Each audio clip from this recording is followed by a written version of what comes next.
चुनाव के पहले कहते थे भाई और बहनों।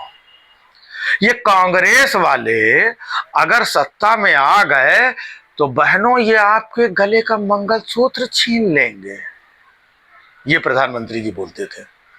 मतलब अगर कांग्रेस वाले आ गए तो कांग्रेस तो नहीं आई, आया कौन? आप आए। और आप आए और पहलगाम में हमारे देश की कितनी महिलाओं के मंगलसूत्र उनकी आंखों के सामने छीने गए और आप चुप। क्या किया आपने? आप वहां से आकर के बिहार रैली करने चले गए और चुनाव के पहले आप क्या बोलते थे? ये हमारे 125 करोड़ परिवार जन, यही लोग हमारा परिवार हैं। सब लोग अपने नाम के आगे मोदी का परिवार लिखो।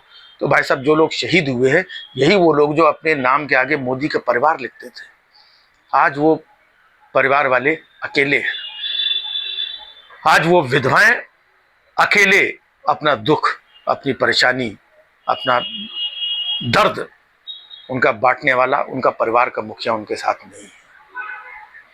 और परिवार का मुखिया जो सबको बोलता था ये हमारे परिवार वाले हैं, कभी बंबई, कभी केरला, अमरावती, बिहार रैलियां कर रहे हैं, ठिठोली कर रहे हैं। उनकी बहन बेटियां जिनके मंगलसूत्र चुन गए, जिनके सुहाग उजड़ गए, है ना, उनके साथ तो आपने दुख साझा नहीं किया। जब भी हमारे देश की कुछ लड़कियां गोल्ड मेडल, सिल्वर मेडल और ये लेकर के आती हैं तो सबको आप अपने बंगले पे बुलाते हैं, सबका हा हा हु हु और फोटो खिंचाते हैं।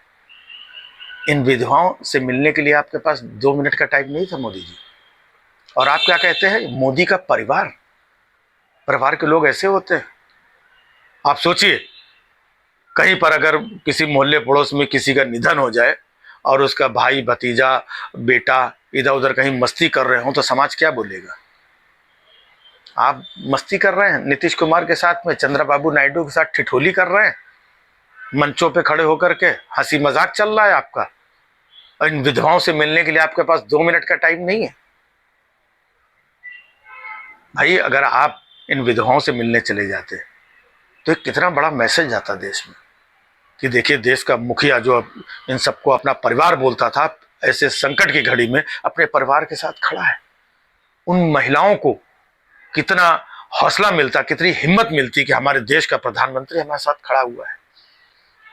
किसी विधवा से आप मिलने नहीं गए, नहीं जा सकते थे, उनको सम्मान पूर्वक अपने यहां बुला लेते, उन सारी महिलाओं का दुख सुनते, शायद आपकी आंखों से भी आंसू आ जाते।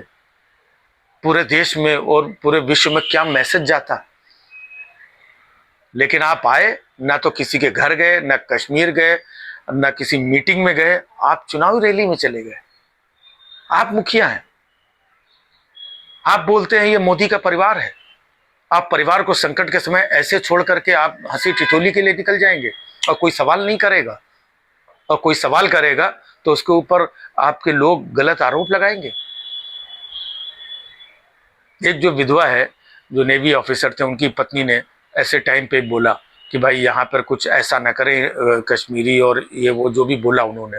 भाई साहब, आप ही के चाहने वाले, आप ही के मोदी भक्त लोग किस तरीके से गंदी तरीके से ट्रोल कर रहे हैं, अपमानित कर रहे हैं उस विधवा को कि अच्छा हुआ वो ऐसा हो गया, ये औरत तो उसको खा, मतलब इतनी ज्यादा गंदी गंदी बातें एक विधवा के लिए। छोटी छोटी बातें तो मोदी जी आप तक पहुंच जाती हैं, है? क्या ये बात पूरे देश में चारों तरफ 3-4 दिन से चल रही है, क्या ये बात आपके कान में नहीं गई? आप खड़े होकर के नहीं बोल सकते थे किसी मंच से कि ये हमारे परिवारजन हैं, ये हमारी बेटियां हैं जो आज दुख सह रही हैं, आज विधवा हो चुकी हैं, तुम्हें शर्म नहीं आती है इन विधवाओं के ऊपर ऐसी बात करते हुए? कार्रवाई करते, 2-4-10 लोगों को उठा के अंदर डालते, है? पूरे देश में, पूरे विश्व में एक मैसेज जाता। क्या आपको ये बात मालूम नहीं है? क्या आपके लोगों ने आपको बात ये बताई नहीं? इसके बावजूद आपके कान में जू नहीं रहेगा और आपके ही लोग गालियां दे रहे हैं। बाकी तो छोटी छोटी चीजों में किसी के ऊपर एफआईआर, किसी का चैनल बंद कर दिया, किसी का कुछ कर दिया। इतनी बड़ी घटना अभी ताजा, अभी, और विधवा का अपमान हो रहा है। और आप परिवार है उनका, मोदी का परिवार है और उनके मुखिया हैं आप। तब सवाल पूछने का मन करता है।